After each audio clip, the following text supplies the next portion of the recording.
अस्सलाम वालेकुम। इमरान हटाओ कीती कराई माफ कराओ मुहिम में गंगा नहाने के बाद छोटी टिंड और हमनवा तो लंदन पहुंच गए। अब अवाम के जो जज्बात थे वो डायरेक्ट हैंडलर्स की तरफ डायरेक्ट हो गए। हैंडलर्स को अब अवाम की गालियां डायरेक्ट खाने के लिए एक इंसानी शक्ल की जरूरत थी।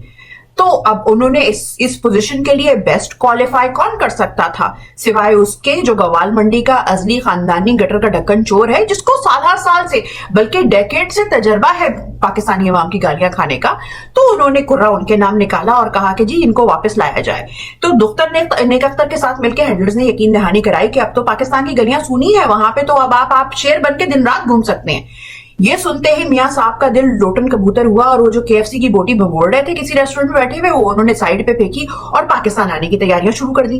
लेकिन करीबी जराए से ये पता चला कि जिस दिन उनकी टिकट कंफर्म हुई उस दिन उनके रात में उनके कमरे से कुछ गुटी गुटी चीखों की आवाजें सुनाई देने लगी। जब सुबह डॉक्टरों ने पता किया, तरला मिन्नता किया, तो पता चला रात को ख्वाब में इमरान आया था। अब उन्होंने जब ये हैंडलर्स और दुख्तर ने ये देखा तो उनको तो परेशानी शुरू हो गई कि इस तरह से तो मियां साहब वापस जाने से इनकारी डाल देंगे और कहीं प्लेटलेट दोबारा ना गिर जाए। तो उन्होंने कहा मेले ठेलों के तो ये पहले ही शौकीन है, तो क्यों ना थोड़े मेले ठेले करने शुरू करें, हम थोड़ा सा ना रौनक दिखाएं इनको जलसे जुलूसों की। तो फिर बड़े जी हैजान अंगेज तरीके से जो था उन्होंने कैंपेन शुरू की, जलसा हो रहा है, मियां साहब की वापसी, ये वो फलां धमाका। फिर अब एक और मसला, मियां साहब ने निकाह की शर्तों की तरह शर्त डाल दी कि भाई जलसे में अगर इतना बंदा हो कि जगह खाली ना दिखे तभी आऊंगा, नहीं तो मैं नहीं आ रहा, ए गिरीजे मेरी प्लेटें। फिर उसके बाद क्या हुआ कि अब फिर टेंशन हो गई। अब फिर वो जो पूरी मशीनरी हरकत में आई, पूरे 4 जो उनके वो थे स्क्रिप्ट राइटर बिठाए गए। फिर उन्होंने कहा कि अगर बड़े मैदान में ज्यादा लोग नहीं ले जा सकते तो मैदान को सुकेड़ा तो जा सकता है। फिर एक इंतहाई सोची समझी स्कीम के तहत लाहौर की उन तंग गलियों में जहां पे अगर 2 खुशखुराक लाहौरी अगर खड़े हो जाए साथ में तो दरमियान में सिर्फ निकाह की गुंजाइश बचती है, उन गलियों में जलसा हुआ। उसकी कामयाब जलसे की तस्वीरें मियां साहब को भिजवाई गई।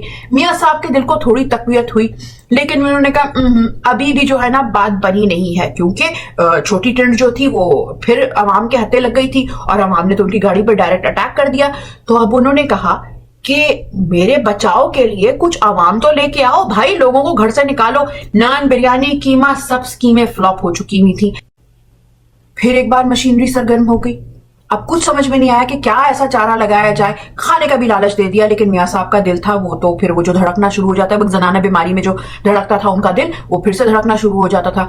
अब दुख्तर ने कख्तर ने फिर से अपनी मशीनरी को एक्टिव किया। उधर वो सोच रही थी, इधर ये सोच रही थी। टीवी देखते देखते एकदम से उनको ख्याल आया रमजान ट्रांसमिशन का। और फिर क्या था, फिर उन्होंने कहा कि मियां साहब के इस्तकबाल के लिए जो बंदा सबसे ज्यादा बंदे लेके आएगा उसको एक अदद CD 125 इनाम में मिलेगी। ये सोचकर दुख्तर नेक अख्तर ने अपने दुख्तर होने का हक अदा कर दिया। इधर CD 125 का ख्याल आया और एक बार फिर रायविंड में रौनक बहाल हो गई। मियां साहब के आने की खुशी में शादियाने बजने शुरू हो गए। सोशल मीडिया पे एक बार फिर पेड मीडिया जो था वो सीना पीट पीट के ऐलान करने लगा, मियां साहब के आने के शादियाने बजाने लगा। लेकिन हमारे जराए ने एक और बड़ी इंटरेस्टिंग सी बात हमें और भी पता चली कि जिस दिन मियां साहब का के लिए वो जो एक जिसे इंजन गरम कहते हैं उसके लिए जो एक जलसा हो रहा था, उससे दुगनी तिगनी तादाद में लोग एक जगह जमा थे।